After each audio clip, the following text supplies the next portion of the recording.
12 তারিখ আগামী মাসে নির্বাচন হবে। আজকে থেকে হাতে গোনা 30টি দিন আছে। এই মাস 31 দিনের হওয়ার কারণে নির্বাচনের দিনটা মাইনাস।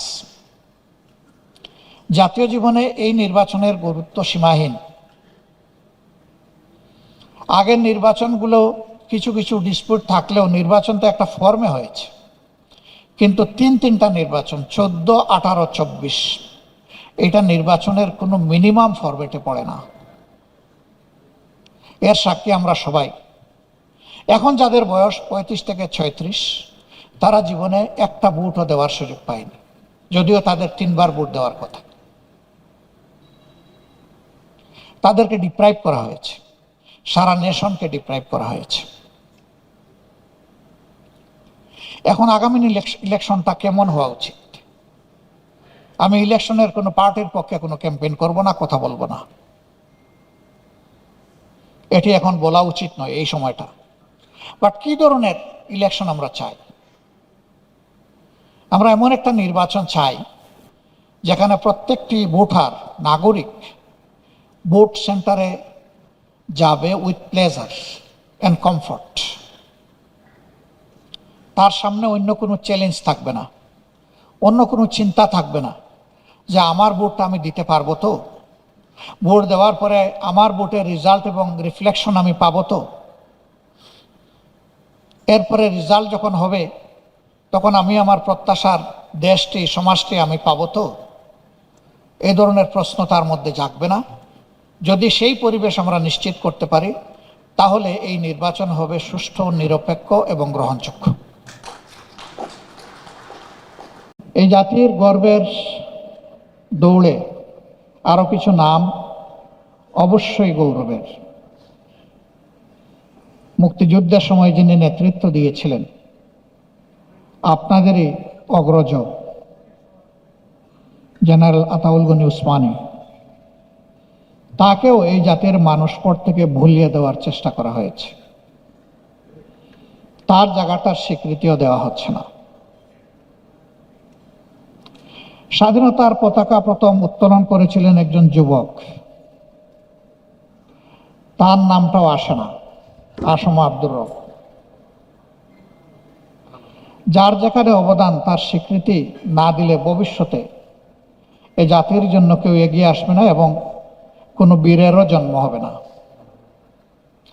বীরদেরকে অবশ্যই আমাদের স্বীকৃতি দিতে হবে, সম্মান জানাতে হবে। এই স্বাধীনতা যুদ্ধে অংশগ্রহণ যারা করেছিলেন তারা কেউ বাঁচার আশায় লড়াই করেননি, বরঞ্চ তারা জীবন উপহার দিয়ে একটা স্বাধীনতা আনার জন্য লড়েছিলেন। আপনাদেরও এই 3 গর্বের বাহিনীর বিপুল সংখ্যক সহকর্মী তারা জীবন দিয়ে দুনিয়া থেকে বিদায় নিয়েছেন লড়াইয়ের ময়দানে। তারা সহ যারাই 71 সালে এ লড়াই করে জীবন দিয়েছেন, মহান রবের দরবারে দোয়া করি আল্লাহ তাদের সকলকে শহীদ হিসাবে কবুল করুন। আহত হয়েছেন, পঙ্গু হয়েছেন, তাদের প্রতি আজীবন জাতি হিসাবে আমরা যেন কৃতজ্ঞতা প্রকাশ করতে পারি, আল্লাহ আমাদেরকে সেই তৌফিক দান করুন এবং আল্লাহ তাআলা তাদেরকেও দুনিয়া আখিরাতে সম্মানিত করুন। বাংলাদেশের স্বাধীনতা, সার্বভৌমত্ব এবং প্রতি ইঞ্চি মাটির নিরাপত্তা বিধানের জন্য এই বাহিনী লড়াই করেছে। লড়াই করতে গিয়ে পার্বত্য চট্টগ্রামে অসংখ্য অফিসার এবং জওয়ানকে জীবন দিতে হয়েছে। তার হিসাব নিশ্চয়ই সশস্ত্র বাহিনীর কাছে আছে। তারা জীবন দিয়েছেন কিন্তু 1 ইঞ্চি মাটি কাউকে দেননি। আমরা তাদের প্রতি কৃতজ্ঞ, তাদেরকেও স্যালিউট জানাই। আমরা দোয়া করি আল্লাহ তাদেরকেও শহীদ হিসাবে কবুল করুন। দেশে অসংখ্য সার্ভিস আছে, কিন্তু একটা মাত্র সার্ভিস যেখানে ঢোকার সময় নিয়ত করে শপথ নিয়ে ঢোকা হয় আমি জীবন দেব আমার দেশের জন্য, জাতির জন্য। আর কোনো সার্ভিসে এই ইন্টেনশন, এই এক্সপ্রেশন, এই কমিটমেন্ট থাকে না। আমি ডিসেম্বরের সম্ভবত 4 তারিখ আমরা আরেকবার বসেছিলাম এই আঙ্গিনায়, একটু ছোট পরিসরে। সেখানে বলেছিলাম, আপনাদের তুলনা অন্য কারো সাথে নয়, আপনাদের তুলনা আপনাদের সাথে। আপনি তো অসম কারো সাথে তুলনা করতে পারেন না। আর কোন সার্ভিসে মানুষ জীবন দেওয়ার জন্য শপথ নিয়ে আসে? অন্য কোনো সার্ভিসে এই নজির নেই, এ বাস্তবতা নেই। 24-এর এই জটিল দিনগুলোতে সেনাবাহিনীর দায়িত্বপূর্ণ ভূমিকার কারণে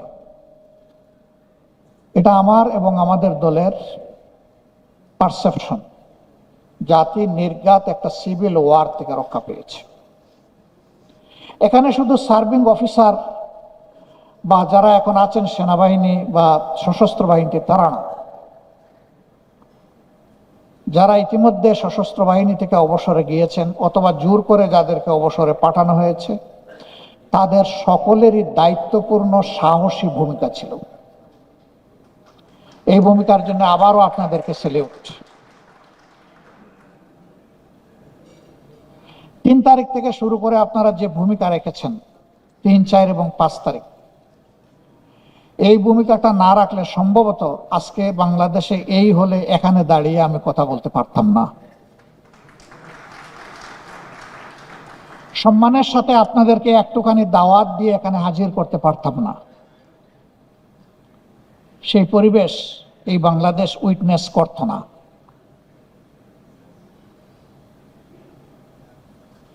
চব্বিশের এই আন্দোলনে আপামর জনগণ যেভাবে ঝাঁপিয়ে পড়েছিল, আপনাদের সেই দিনের ভূমিকা জাতিকে বিশেষভাবে আলোড়িত করেছিল। রাওয়া ক্লাবে আপনাদের প্রেস কনফারেন্স এবং বিশেষ করে মিরপুর ডিএইচএসে রিটায়ার্ড অফিসার যারা ছিলেন তাদের সাহসী ভূমিকা, রাস্তা দেখানোর ভূমিকা, সেখানে শুধু আপনারা অফিসাররা নেমে আসেননি, আমরা দেখেছি মায়েরা সন্তান কুলেও সেখানে নেমে এসেছিলেন। আমার ওই বোনদেরকে, মাদেরকেও স্যালিউট। এইভাবে সকল শ্রেণী পেশার মানুষের তীব্র আকাঙ্ক্ষার একটা বিস্ফোরণ ঘটেছিল 3, 4 এবং 5 তারিখ আগস্ট মাসে। এই সময়টা বাংলাদেশ জামাত ইসলামী ছিল এই দেশের সবচেয়ে মজলুম দল। জনতার এই আন্দোলনকে দমাতে গিয়ে টুল হিসেবে জামাতে ইসলামীকে ব্যবহার করার অতীতের মতো একটি নোংরা উদ্যোগ নিয়ে জামাতে ইসলামীকে নিষিদ্ধ ঘোষণা করা হয়। জনগণ এই ঘোষণাকে মেনে নেয়নি। আমরা কৃতজ্ঞ, ফেসিবাদ এবং ফেসিবাদের দূষর দলগুলা ছাড়া সেদিন জাতীয়তাবাদী দল সহ সবাই এর প্রতিবাদ করেছে। সকলকে মোবারকবাদ। আমরা সেই দিনগুলোতে মিলেমিশে একাকার হয়ে দল রক্ষার জন্য নয়, দেশ এবং জাতি রক্ষার জন্য লড়াই করেছি। আমরা সিদ্ধান্ত নিয়েছিলাম এই আন্দোলনে যদি আমাদের কোনো অবদান থাকে, সেটি জাতির প্রতি ভালোবাসার উপহার, সেটি দায়িত্ব পালনের একটা সুবেনির, এবং সেটি আমাদের পলিটিক্যাল মরাল রেসপন্সিবিলিটি। বিশ্বাস করি আমাদের যেটুকু দায়িত্ব ছিল সেদিন হয়তো ওইটুকু পালন করতে পারিনি। আমাদের ঘাটতির জন্য আমরা আল্লাহর কাছে ক্ষমা প্রার্থী, আমরা এই দেশের জনগণের কাছে ক্ষমা প্রার্থী। আপনারা সাক্ষী, আজ পর্যন্ত আমরা এই পরিবর্তন, বিপ্লব, গণ অভ্যুত্থান আমরা যে ভাষায় বলি, তার কোনো ক্রেডিট দল হিসাবে আমরা দাবি করিনি। বরঞ্চ আমাদের বর্তমান সরকার প্রধান দেশের বাইরে কোনো একটি দেশে গিয়ে যখন কোনো একজন বিপ্লবের অংশীদারকে মাস্টার মাইন্ড বলেছিলেন, আমি প্রথম ব্যক্তি, আমি বলেছিলাম এখানে কোনো ব্যক্তি মাস্টার মাইন্ড আমরা মানি না। যদি এক ব্যক্তিকে মাস্টার মাইন্ড করা হয়, বাকি সকলের অবদানকে আন্ডারমাইন করা হবে, ওটা আমরা মানি না। এখানে বাংলাদেশের বিপ্লবী জনগণ সবাই মিলে আমরা মাস্টার মাইন্ড।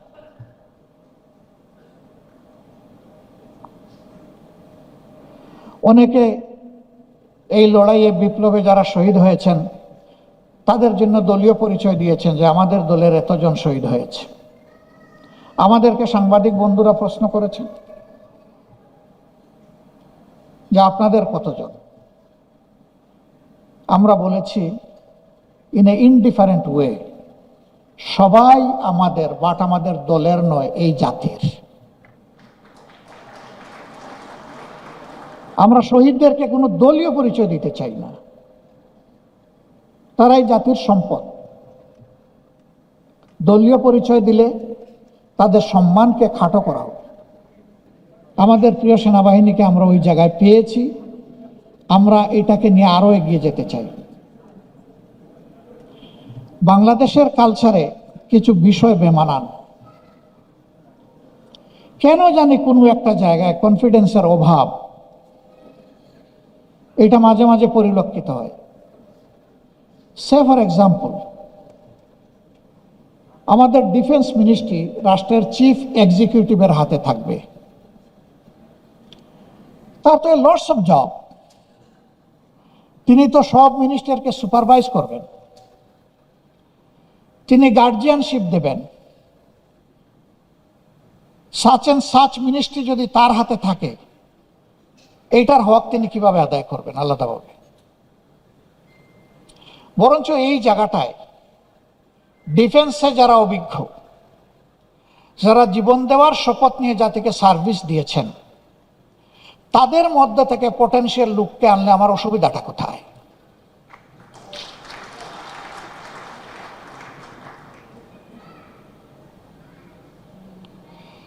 তারা তখন ফিল করবেন আমরা যে জাতির জন্য গভীর আস্থা এবং ভালোবাসা নিয়ে জীবন দেওয়ার শপথ নিয়েছিলাম, সেই জাতি আমাদেরকে দারুণভাবে শ্রদ্ধার সাথে ফিল করে। এইটা বাহিনীর কনফিডেন্স লেভেলকে অনেক উপরে নিয়ে যাবে।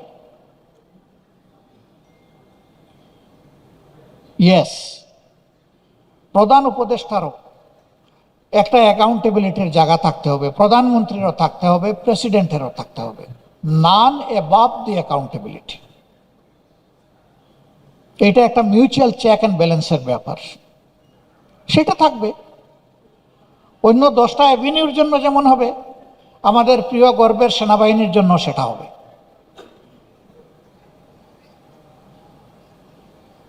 দেশের ভিতর মেনটেন করব সকল মিনিস্ট্রি নিয়ে, কিন্তু দেশের সীমানা অক্ষুণ্ণ রাখবে এই বাহিনী। সীমানা ঠিক থাকলে ভিতরের ফাংশন ঠিক থাকবে, সীমানা ঠিক না থাকলে ভিতরের ফাংশন এলোমেলো হয়ে যাবে। এই রিকগনিশন অবশ্যই দিতে হবে।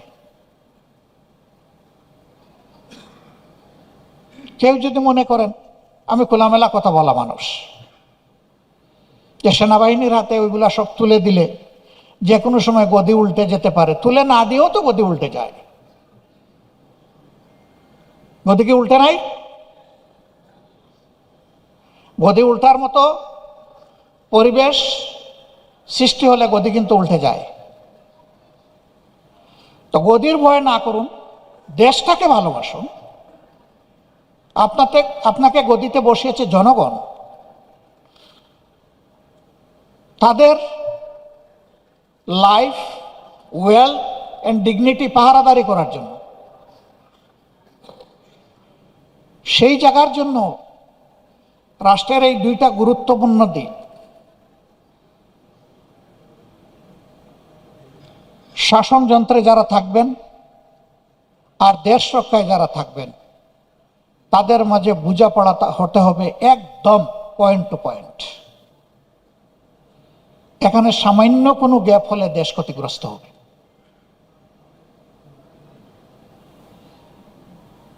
তবে এটা ঠিক যে সবার জন্য একটা ডেফিনিট জব ডেসক্রিপশন আছে, সবার জন্য একটা লিমিট আছে। ওই লিমিট যত সময় অনার করা হবে ততক্ষণ পর্যন্ত আমাদের শক্তি অক্ষুণ্ণ থাকবে। কিন্তু লিমিটটা যদি ক্রস হয়ে যায় তাহলে অ্যাক্সিডেন্ট নির্ঘাত। রাস্তায় আমি গাড়ি ড্রাইভ করছি, আমার জন্য বিভিন্ন জায়গায় স্পিড লিমিট করে দেওয়া হয়েছে, সেখানে স্পিড ব্রেকার আছে, আমাকে এটা মানতে হবে। আমি যদি এটা না মানি তাহলে শুধু আমার ভেহিকেলটাই অ্যাক্সিডেন্টের কবলে পড়বে না, সামনে যে থাকবে সে আমার দ্বারা ক্ষতিগ্রস্ত হবে, পিছনে যে থাকবে সেও আমার দ্বারা ক্ষতিগ্রস্ত হবে।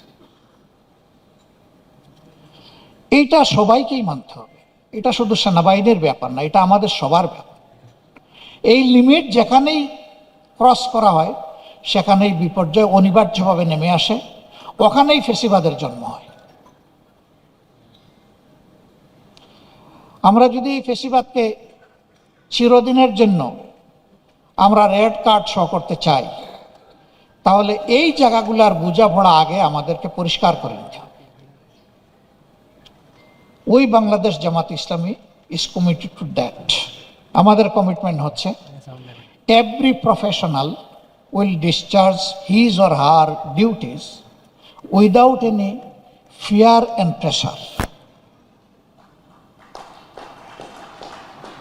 তার ভয় থাকবে না এই কাজটা করলে কে আবার নাখুশ হয়ে যায়, তার ভয় থাকবে এই কাজটা আমার জ্ঞান এবং বিবেক সম্মত হচ্ছে কিনা, আমার জন্য যে রুলস বেঁধে দেওয়া হয়েছে এই রুলসের ভিতরে আছে কিনা, এনাফ। এটা হলে তিনি আর পিছনের দিকে তাকাবেন না, ডানেও তাকাবেন না, বামেও তাকাবেন না। বাট আমরা এখন বসবাস করছি এইরকম একটা ভয় ভীতি আশঙ্কার সমাজের মধ্যে। আমরা সেনাবাহিনীকে, প্রিয় সেনাবাহিনীকে দেখতে চাই। 18 কোটি মানুষের দেশের এই সেনাবাহিনী, পৃথিবীর 7ম জনগোষ্ঠীর এই সেনাবাহিনী, বিশ্বের দরবারে তারা বাংলাদেশকে উঁচু করে তুলে ধরবেন। ইয়েস, পিস কোরের মাধ্যমে বিশ্বের বিভিন্ন জায়গায় তুলে ধরছেন, আমরা চাই বাইরে এবং ভিতরে সব জায়গায় সমানভাবে তারা তুলে ধরবেন। আমাদের সেনাবাহিনী বিশ্বের জন্য নয়, মূলত আমাদের দেশের জন্য। বিশ্বে আমরা যে সার্ভিসটা দিয়ে থাকি এটা আমাদের অ্যান্সিলারি সার্ভিস, আমাদের ম্যান্ডেটরি সার্ভিসটা হচ্ছে আমাদের প্রিয় দেশ। এটি যদি করতে হয় তাহলে সেনাবাহিনীর প্রতি সরকারের যেমন বিশেষ দায়িত্ব রয়েছে, সেনাবাহিনীরও শুধুমাত্র প্রফেশনালিজমের দিকেই তাদেরকে নজর দিতে হবে, আর কোনো দিকে নয়। আমরা যদি সেনাবাহিনীকে একটা প্রফেশনাল ফোর্সেস হিসাবে আমরা গড়ে তুলতে পারি, দুনিয়া আমাদেরকে সমীহ করুক না করুক সম্মান করতে বাধ্য হবে। কেউ আমাদের দিকে লাল চোখ তুলে তাকানোর সাহস করবে না।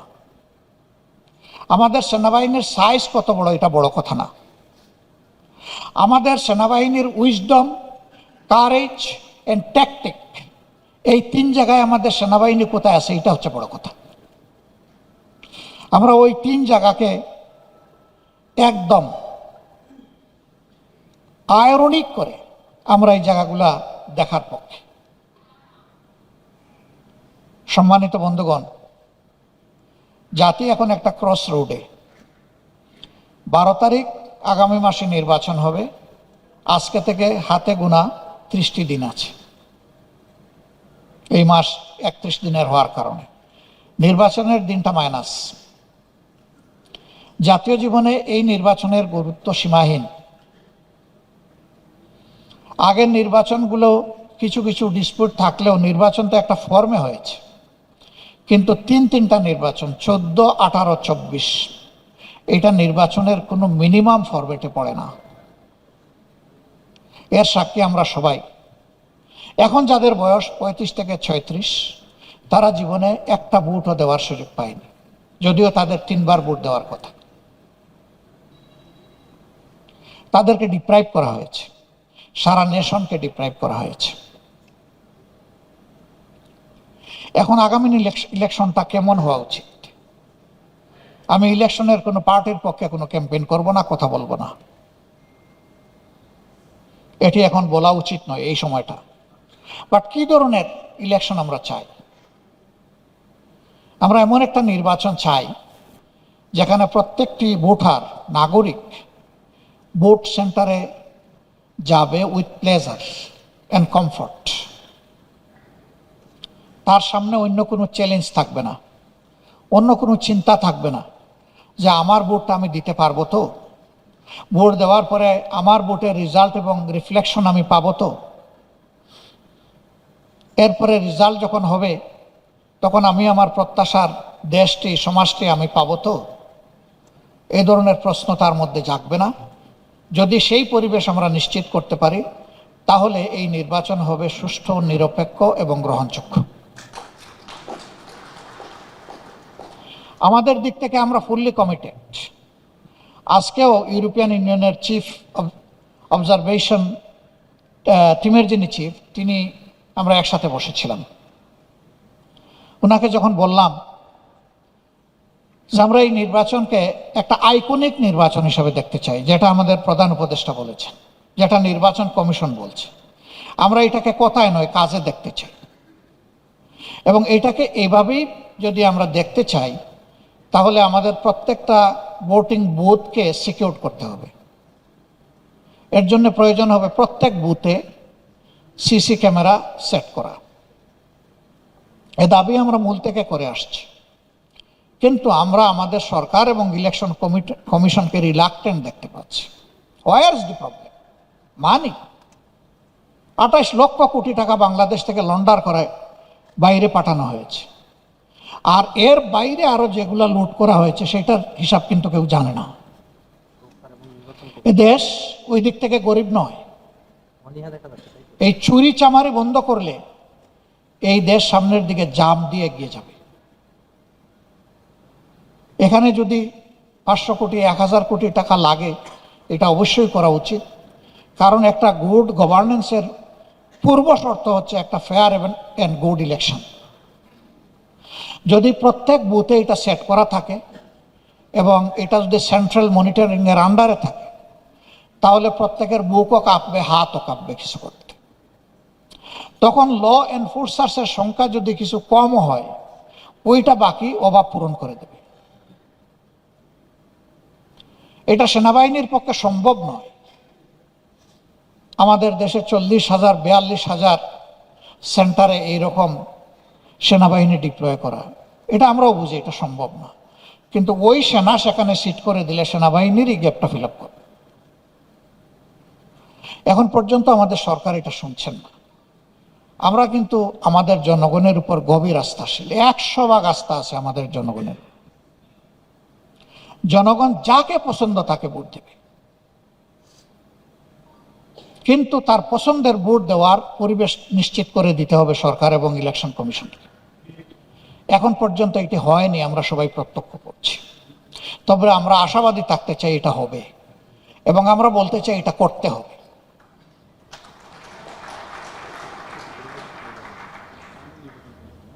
কেউ যদি না পারেন তার সরে যাওয়া উচিত, যে পারবে সে এসে করুক, কিন্তু আপনি দায়িত্ব নেবেন এবং করবেন না, এটি দায়িত্বের অবহেলা নয়, এটা দায়িত্বের ভায়োলেশন। আমরা সেই ভায়োলেশন দেখতে চাই। অনেক ভয়ভীতি সমাজে কাজ করছে। এখনো কেন সাংবাদিকরা এই প্রশ্ন করবে যে 12 তারিখ ইলেকশন হবে কিনা, আপনারা কনফিডেন্ট কিনা, ইলেকশন সুষ্ঠু হওয়ার ব্যাপারে আপনাদের কোনো সন্দেহ আছে কিনা? এই প্রশ্ন কেন করে? নিশ্চয়ই কিছু কারণ আছে বলেই তো করে। ওই কারণগুলো রিমুভ করতে হবে। একটা ইলেকশন কি সবকিছুর সমাধান? না, কিন্তু এটা শুরু। একটা বীজ না রইলে তো গাছ উঠবে না। এই ইলেকশনটা, ফেয়ার ইলেকশনটা হচ্ছে একটা ফেয়ার সোসাইটি, একটা গুড গভর্নেন্সের একটা আস্ত বীজ। এই বীজ রোপণ না করলে তো গাছ উঠবে না।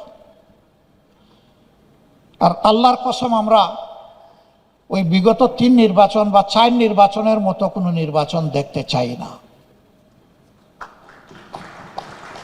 আমরা বোঝাপড়ার কোনো নির্বাচন একেবারেই দেখতে চাই না। বোঝাপড়া কোনো অথরিটির সাথে হবে না, বোঝাপড়া হবে রাজনৈতিক দলগুলার ভোটারদের সাথে সরাসরি, অন্য কারো সাথে না। আমরা সেই নির্বাচনটা দেখতে চাচ্ছি।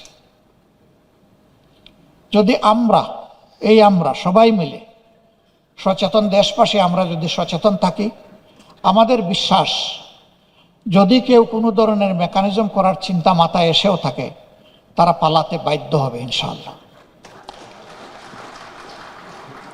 আমরা ইয়াংদেরকে কথা দিয়েছি, জীবনে 2-4টা হলেও তো ভোট আমরা দিতে পেরেছি, তোমরা পারোনি। এবার তোমরা ভোট দিবা, আর তোমাদের ভোটের আমরা পাহারাদারি করব। আমরা পাহারাদারি করব তোমাদের ভোটের, তোমরা পাহারাদারি করবো আমাদের জাতির। এই দায়িত্ব তোমাদেরকে নিতে হবে।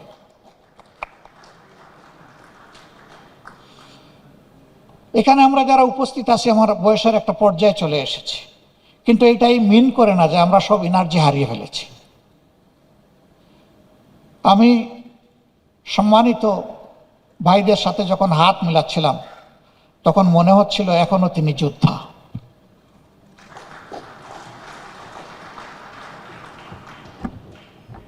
আমি মনে করি হাতগুলা এখনো সেনাপতির হাত ঠিকই আছে, যে লেভেলে ছিলেন। আমি এর চাইতে গভীর বিশ্বাস করি, হার্টগুলা এর চাইতেও বেশি তাজা। যার মন শক্ত তার হাতও শক্ত, যার মন দুর্বল তার হাত ভাঙা। ওই ভাঙা হাতে কিছু করা যায় না। এই জন্য সব কাজের ইন্টেনশনটা হচ্ছে তার রুট। আমরা আশা করব আপনারা জাতিকে আগে সেফগার্ড দিয়েছেন, territorial safeguard.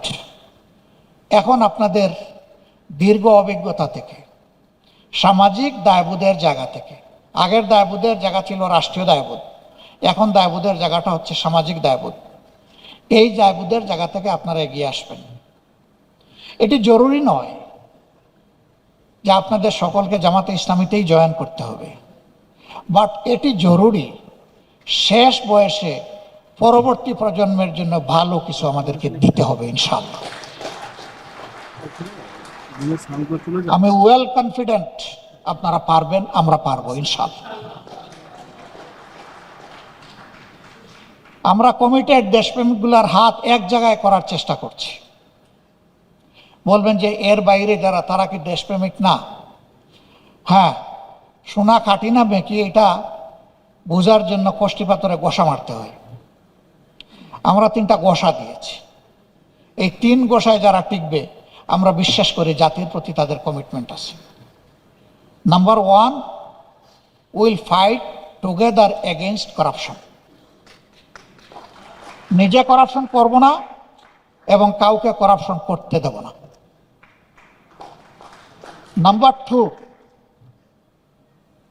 Justice for all and equal will be asserted. গরিবের টাকা নাই তাই সে বিচার পাবে না, না, এটা হবে না। এক মুক্তিযোদ্ধার মেয়েকে তার জীবন ধ্বংস করে, ইজ্জত ধ্বংস করে, তাকে হত্যায় প্ররোচিত করা হয়েছিল, সে দুনিয়া থেকে বিদায় নিয়েছে, সে কি আজ পর্যন্ত বিচার পেয়েছে? এই বিচার চূড়াবালিতে এখন আছে। আমরা দেখতে চাই ওই বিচারগুলো আগে হোক। আমরা দেখতে চাই না দুর্নীতির লেজ ধরে টানাটানি করা হচ্ছে। আমরা দেখতে চাই দুর্নীতির কান ধরে টান দেওয়া হয়েছে।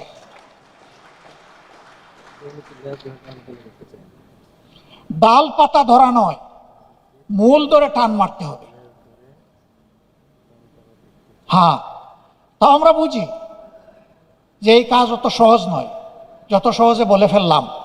এই কাজ যখনই আমরা করতে যাব, তখন আমাদের সামনে বাধার একটা হিমালয় পর্বত দাঁড় করে দেওয়া হবে।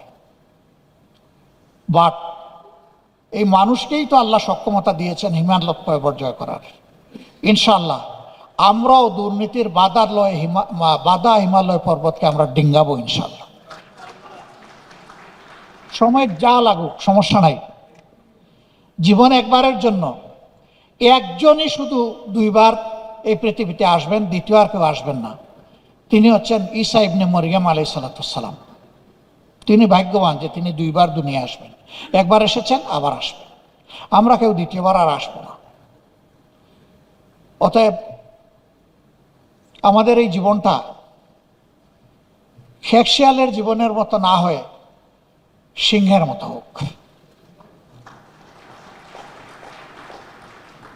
জাতির জন্য, মানবতার জন্য লড়াই করে মৃত্যুটা হোক সিংহের মতো। এই কয়েকদিন আগে অত্যন্ত অল্প বয়সের একজন হিরো দুনিয়া থেকে বিদায় নিয়েছে, শরীফ উসমান ইবনে হাদি। আল্লাহ তাআলা তাকে উচ্চ মর্যাদা দান করুন। ও বেঁচে থাকলে দুনিয়ার মানুষের কাছে সেইভাবে আদৃত, সমাদৃত হতো কিনা আই ডোন্ট নো, কিন্তু তার মৌত অসংখ্য অসংখ্য মানুষকে জীবন দিয়ে গেছে।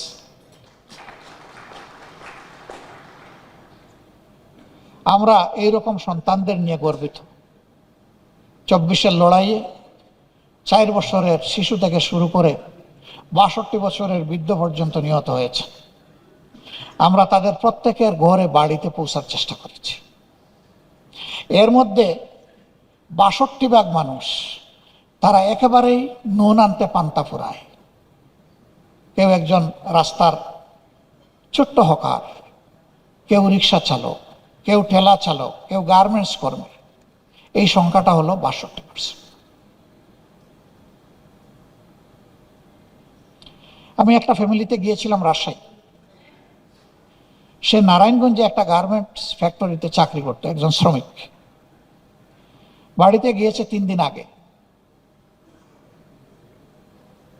সে গিয়েছে 1 তারিখ, সে শহীদ হয়ে গেছে 4 তারিখ। পানির একটা কলসি আর একটা ছোট্ট গ্লাস নিয়ে, প্লাস্টিকের গ্লাস নিয়ে সে গিয়েছে রাস্তায় যারা তাদেরকে পানি খাওয়ানোর জন্য, পান করানোর জন্য। এক পর্যায়ে তার পানি পান করানো শেষ, কলসি খালি হয়ে গেছে, ওঠা রেখে সেও তাদের সাথে মিশে গেছে। ফায়ার ওপেন হওয়ার পর এখানে স্পটেই 4 জন মারা গেছে, এর মাঝে সে একজন। তার ফ্যামিলির কাছে যখন গেলাম, তার আরেকজন ভাই আছে, সে রিক্সা চালায়, বৃদ্ধা মা আছেন এবং কম বয়সী একজন তরুণী স্ত্রী আছে। তারা সকলেই আসলেন কষ্ট বুকে নিয়ে। জিজ্ঞেস করছিলাম এক একজন করে। যখন তার স্ত্রীকে জিজ্ঞেস করলাম, মা তুমি কেমন আছো, খুব ধরা গলায় ভারী কণ্ঠে বলল, আল্লাহর রহমতে ভালো আছি এবং কিছুটা ভালো ফিল করছি, আপনি আমাকে মা বলে অ্যাড্রেস করেছেন।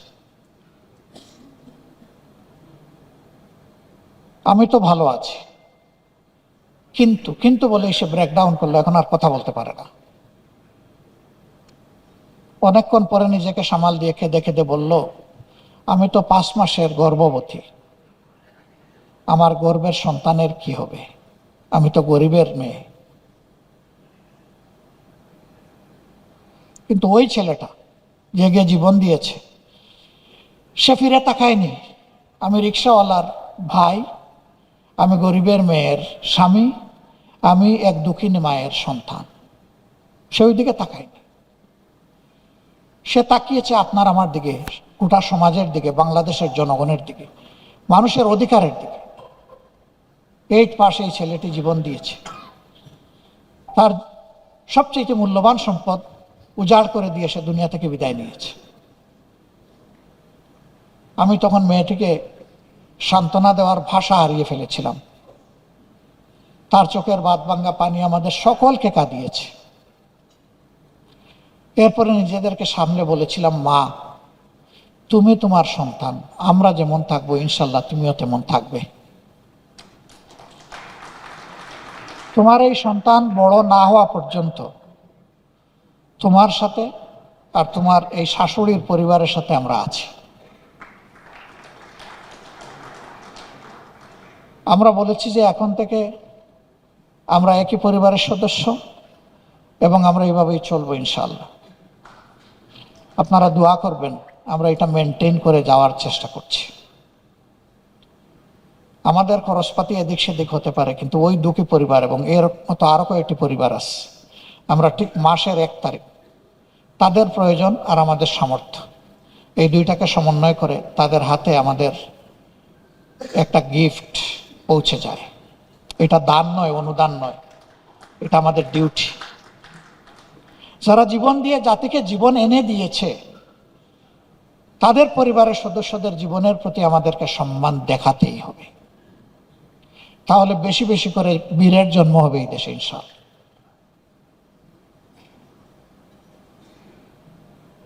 আমরা আজকে আপনাদের কাছ থেকে, আমার কথা এখানেই শেষ করছি, আমরা আমাদের দেশকে একটা ফরওয়ার্ড লুকিং দেশ হিসাবে দেখতে চাই। আমাদের পরবর্তী প্রজন্মের হাতে একটা নিরাপদ দেশ তুলে দিতে চাই। এই দেশের বুকে আর কোনো বেকারের মিছিল এবং মুখ দেখতে চাই না। আমরা চাই সুশিক্ষা এবং প্রশিক্ষণের মধ্য দিয়ে প্রত্যেকটা তরুণ তরুণীর হাতকে দেশ গড়ার কারিগরের হাতে পরিণত করতে। শিক্ষার পাঠ চুকানোর সাথে সাথে বেকার বাতানো, তার হাতে যেন কাজ পৌঁছে যায়, সেই দেশটি আমরা দেখতে চাই। বেকার ভাতা দিয়ে একটা অলস কুড়ে জাতি আমরা তৈরি করতে চাই না। এটা কারোর জন্য সম্মানেরও নয়। তবে হ্যাঁ, সমাজে স্পেশাল নিড গ্রুপস যারা আছেন, যারা কিছু করার এবিলিটি নাই, তাদের জন্য রাষ্ট্রীয় দায়িত্ব অবশ্যই আমরা পালন করার চেষ্টা করব ইনশাআল্লাহ, যদি আল্লাহ আমাদেরকে সেই সুযোগ দান করেন। এটা আল্লাহ তাআলার ফয়সালার বিষয়। দেশকে দিয়ে সব কিছু উজাড় করে বয়সের এক প্রান্তে এসে মানুষ যাতে হতাশায় না ভোগে, সে যাতে ফিল করে যখন আমি কর্মে সক্ষম ছিলাম তখন আমি দেশের জন্য একজন যোদ্ধা এবং একজন কর্মী ছিলাম, এখন আমার সেই সামর্থ্য নাই, এখন আমার দেশ, আমার পরিবার, আমার সরকার, আমার অভিভাবক। এই ফিলিংসটা বাস্তবতার মাধ্যমে, মুখের কথায় নয়, আল্লাহ আমাদেরকে সুযোগ দিলে ইনশাআল্লাহ আমরা করব। এবং আমরা বিশ্বাস রাখি, দুর্নীতি বন্ধ করে গুড গভর্নেন্স যদি আনা যায়, জাস্টিস যদি এস্টাবলিশ করা যায়, এটা খুব দূরের বিষয় নয়। কিছুদিন ফাইট করার পরেই ইনশাআল্লাহ সবগুলা বিজয় একসাথে এক জায়গায় এসে ধরা দিবে ইনশাআল্লাহ। আল্লাহর কসম, মহান আল্লাহ সাক্ষী, আমরা জামাত ইসলামীর বিজয় চাচ্ছি না, আমরা এই দেশের 18 কোটি মানুষের মুক্তি এবং বিজয় কামনা করছি। দল বিজয়ী হলো আর জাতি পরাজিত হয়ে গেল, এটা আর আমরা দেখতে চাই না। আমরা চাই দলের বিজয়ের সাথে সাথে জাতিরও যেন বিজয়ের দ্বার খুলে যায়। আপনাদের সকলকে ধন্যবাদ। আপনারা মূল্যবান সময় স্যাক্রিফাইস করে এখানে এসেছেন, আমাদের দাওয়াত কবুল করেছেন, আপনারা আমাদেরকে ঋণী করলেন। আমরা যেন বাকি জীবনে আপনাদের এই মর্যাদার জায়গাটাকে সম্মান করে ঋণ পরিশোধ করতে পারি, আল্লাহ যেন আমাদেরকে এই তৌফিক দান করেন। আমি আবারও প্রত্যাশা করব, দলের সাথে সংযুক্ত হওয়া জরুরি নয়, প্রিয় দেশের জন্য একসাথে কাজ করা খুবই প্রয়োজন। আমরা সবগুলো হাত একত্রিত করে একসাথে এগিয়ে যাব ইনশাআল্লাহ। যুদ্ধের ময়দানে যেমন আপনারা ভয় করেননি, সামনে এগিয়ে গেছেন, আগামীর সামাজিক অপকর্মকারীরা যে বাধা দিবে ইনশাআল্লাহ ওটাতেও আমরা ভয় করব না। আমরা যোদ্ধার মনোভাব নিয়ে লড়ে যাব এবং আমরা বিজয়ী হব ইনশাআল্লাহ। সবাইকে ধন্যবাদ। এখন মন খুলে আপনারা আমাদেরকে পরামর্শ দেবেন, আপনারা আমাদেরকে কিভাবে দেখতে চান, আমাদের কি করণীয়। নির্বাচনে জয় পরাজয় বড় কথা নয়, একটা দায়িত্বশীল সংগঠন হিসাবে এই প্রিয় দেশের জন্য আমাদের কি করা উচিত, এই ব্যাপারে আপনাদের কাছ থেকে আমি গুরুত্বপূর্ণ দিক নির্দেশনামূলক পরামর্শ প্রত্যাশা করে আমার কথা এখানেই শেষ করলাম। আল্লাহ হাফিজ। বাংলাদেশ জিন্দাবাদ। আসসালামু আলাইকুম রহমতুল্লাহ।